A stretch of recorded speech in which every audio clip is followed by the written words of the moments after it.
Hey y'all, it's Hope here at Crafty Hope and welcome. I am here to share three more of my mini assemblages that I created as part of the 100-day project. That project has now concluded as of June 1st, but I'm still going to share this one in one more video. So this one is going to include mini assemblages 92, 98, and 99. So obviously the last one's going to be number 100. It was a little more in depth. So this one, as you can see, is number 92, and it began with a piece of cardboard that I am pulling off one of the backing pieces to it to expose the corrugation. I wanted that texture. This I've sped up a little bit, was a little bit of a process. That side just didn't want to come off, so I was trying to keep in mind that I wanted some of that on there and that I would probably have something kind of over the middle, and so it wasn't a huge deal if I didn't get it all off, but I tried to get as much as I could. And I struggled with this just a little bit, but I kind of wanted to be a quick and easy project on this day, so I was just going for whatever. So there I have grabbed some Distress Oxide in Walnut Stain, rub that over the corrugation, and then I am going to spritz it with some water. I really like with the Distress Oxides that the color kind of changes when they get wet. So I'm going to, put a little bit of water on that, let it drip and kind of move around, and then I will dry this with my heat tool. And you can see when it's done that it's got some different colors in there. And then I was like, you know what? I kind of want to just do a big bundle of wire. So this is some darkened steel wire. I'm pulling out, I don't know, just a big bunch of it. I'll clip it with some wire, some heavy duty wire cutters. I think this is probably, I can't see it from here, but probably 20 gauge wire.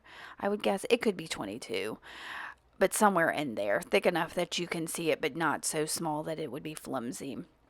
So I cut that down, and I'm going to basically, what am I going to do? Oh, I decided to go grab some rusty fabric first. So I went and grabbed that, decided I really liked this color on top of that cardboard, and that's just kind of there. I'm using this to give some kind of contrast on there, and also I felt like the wire would stand out a little bit more on top of that fabric than it would just on the cardboard.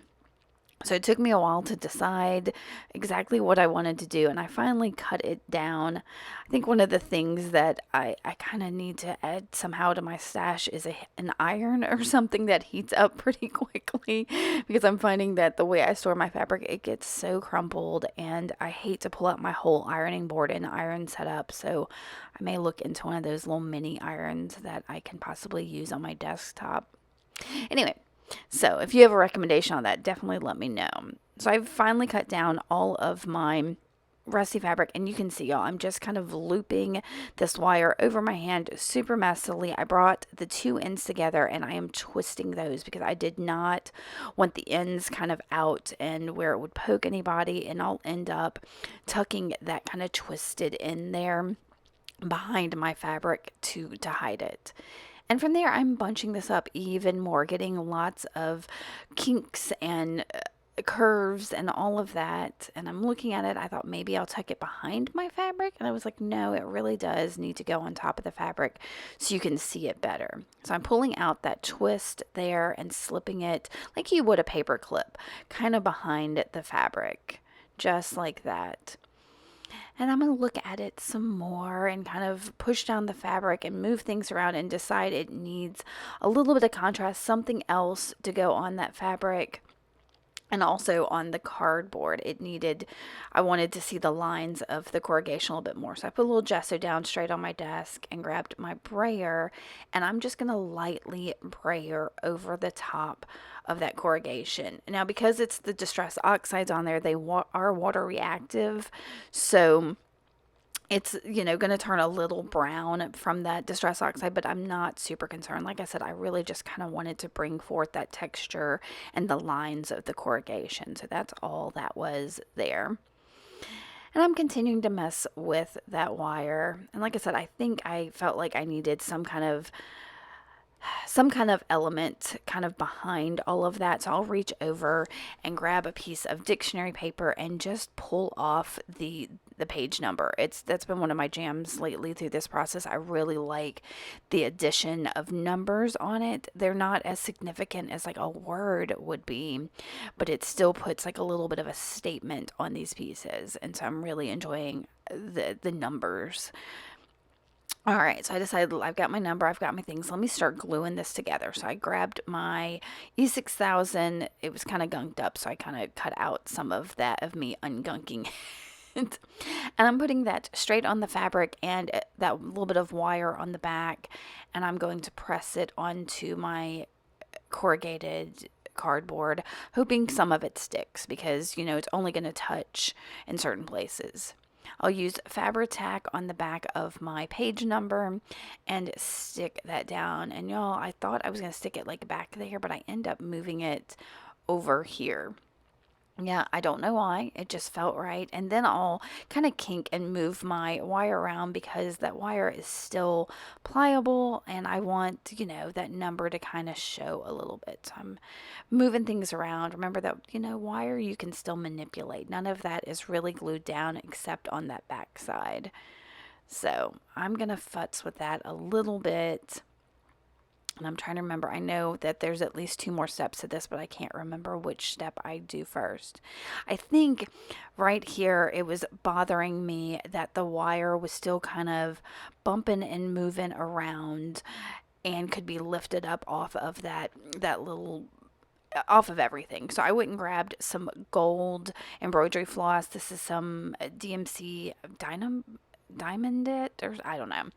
I'll try to link it below. And I put it on my needle, and I am basically going to use it to stitch down this wire so that it doesn't lift up from the cardboard.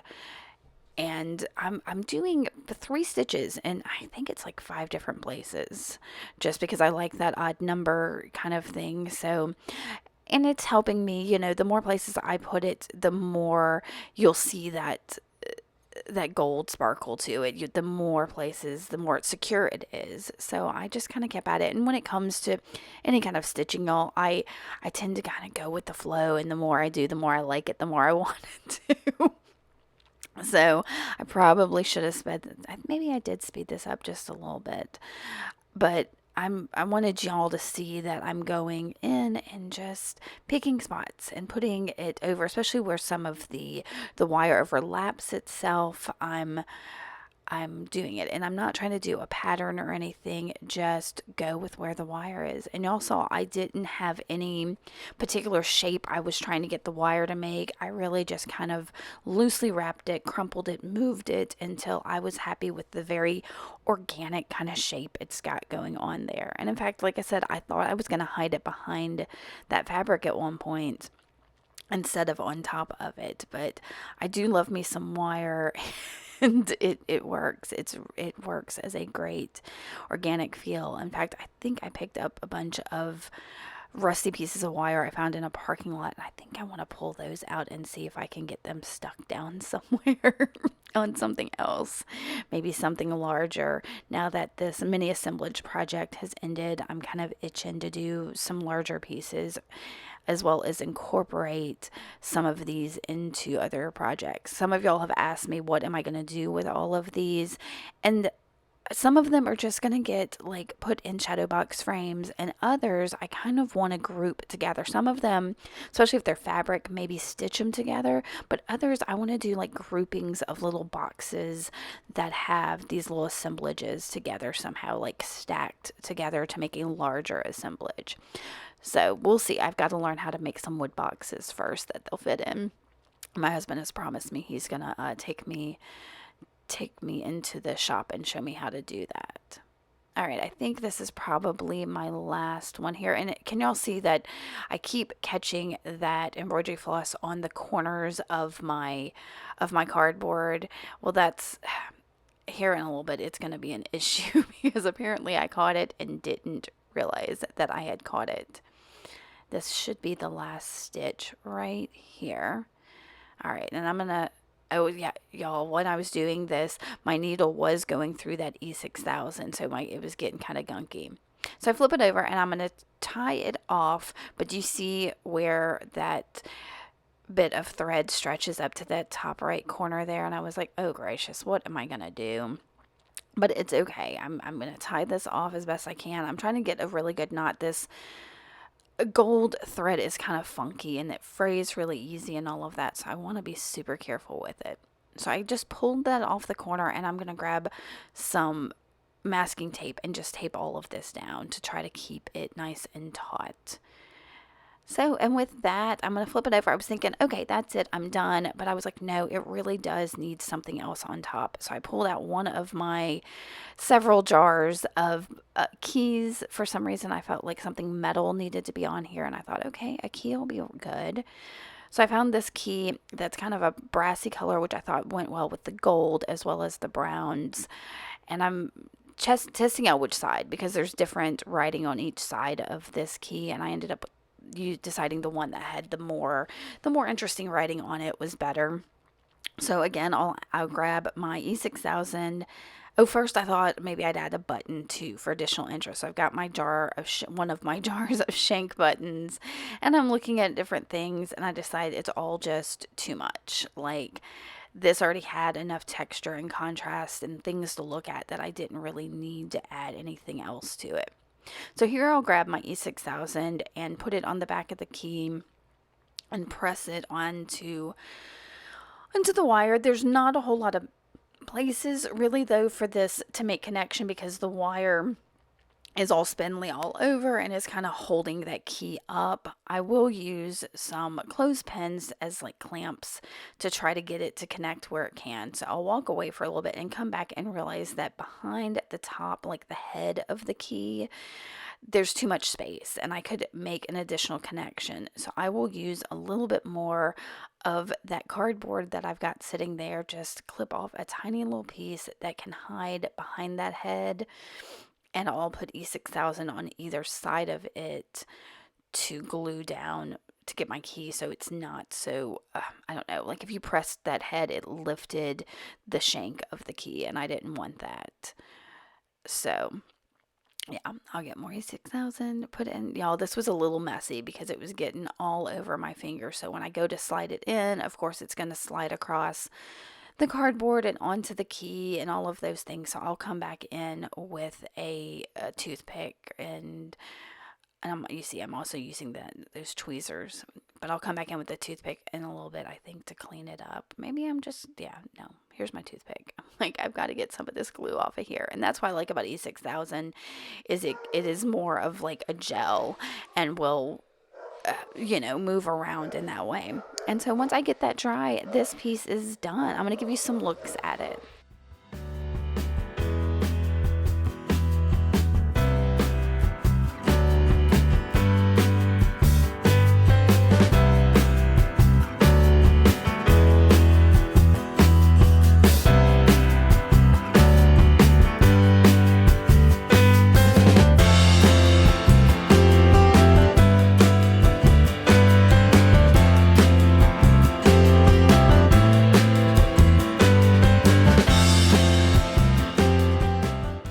This next mini assemblage is number 98, and I had gone through some papers I had in a folder and found a bunch of little pieces of embroidered papers. Not embroidered, what am I talking about?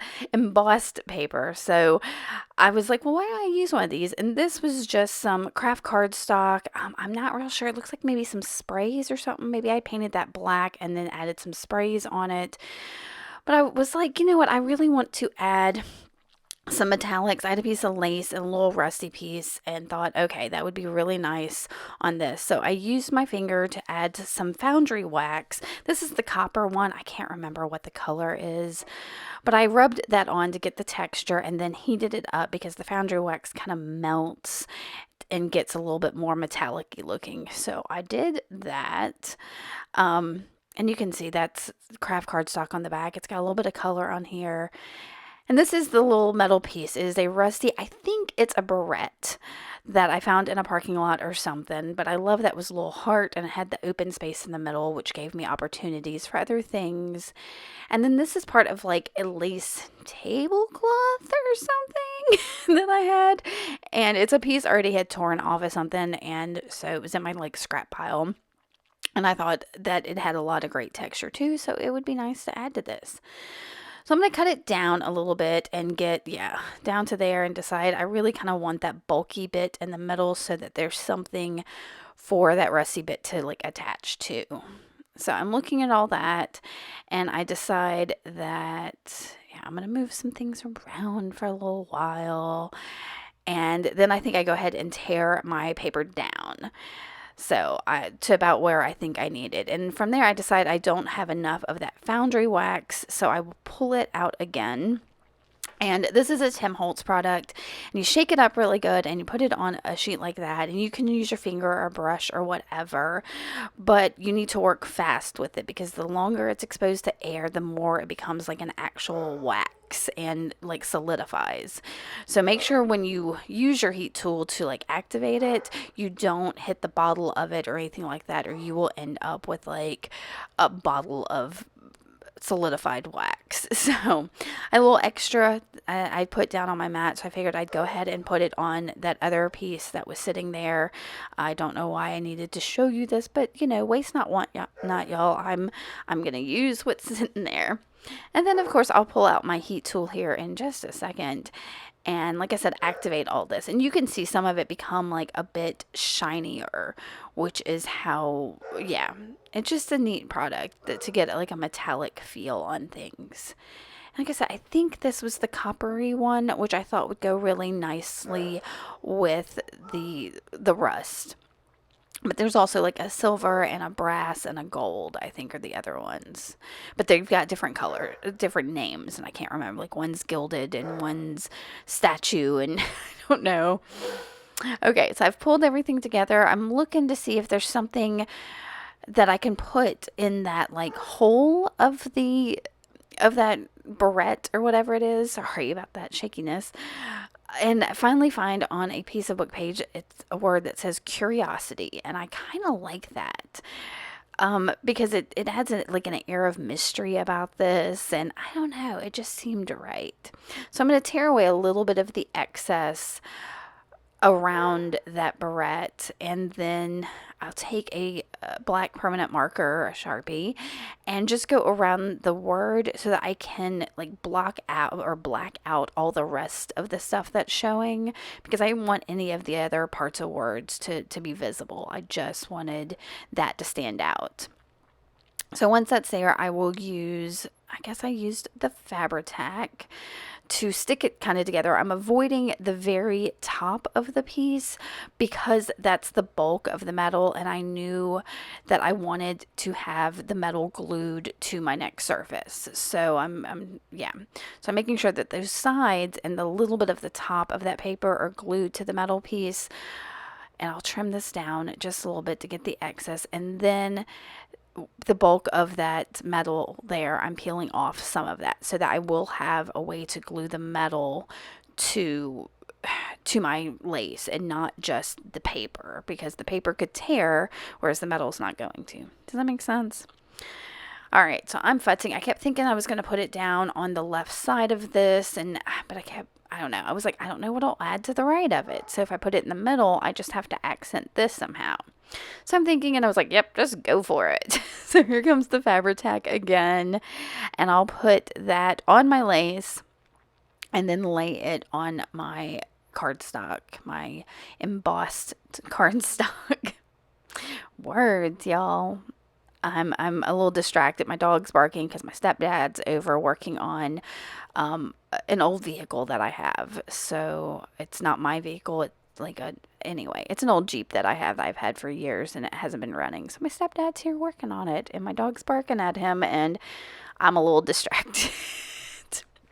Okay, that is glued down. So I decided let's go ahead and stick down that heart. So I'm making sure I put glue on the metal part as well as some of the fabric. not the fabric. Oh, see, distracted. Some of that paper. And I glued that down and left it for a second. And while it was drying, I went and grabbed some embroidery floss and put it on a needle.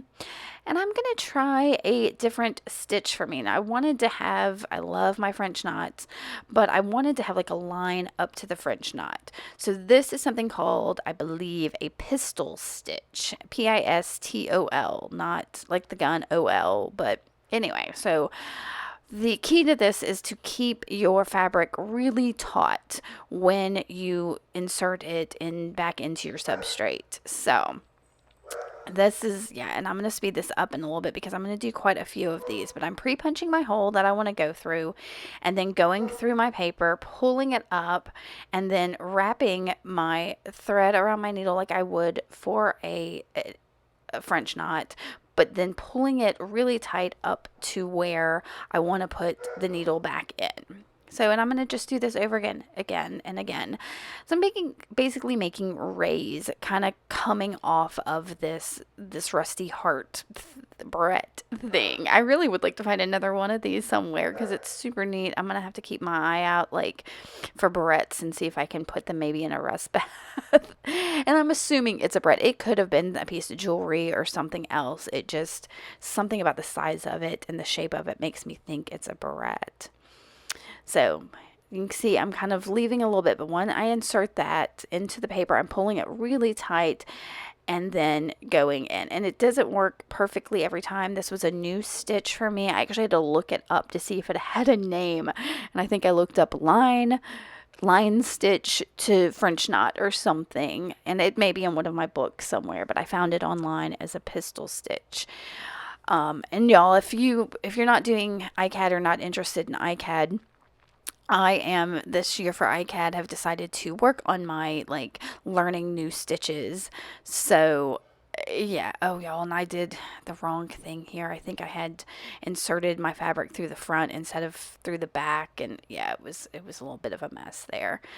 But for ICAD this year, I'm working on my stitches, starting with simple like outline stitches, like a running stitch and I've done a whipped running stitch and a double running stitch and seed stitches and back stitches and things like that. And I'm just kind of working up to, and I don't know if if a pistol stitch will be one of them. I haven't even worked up to French knots yet, and y'all know that's like my favorite stitch. Oh yeah, and there I had some problems. I didn't like that stitch for some reason, and I knew I couldn't get the knot out, so I was going to try to do it again and just pull it, yeah, because that knot was already in there. So, if you make a mistake on these things, remember that I could have just pulled some of that thread through, tied a knot on the back of it or taped it down and then started again. So especially with stitching, it's not a huge deal because they're just tiny little holes nobody's ever going to see, and if you need to start over, start over. Okay, this is my last one, I believe. And I really love like the rays of this coming out from this heart and the fact that it just says curiosity and it kind of makes you think about things. And so I'm going to tie this off real quick.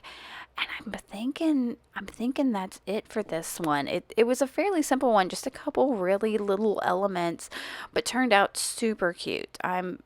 Sometimes that's all it takes. All right, so I'm going to give you a few looks at that, and we'll move on to the next one.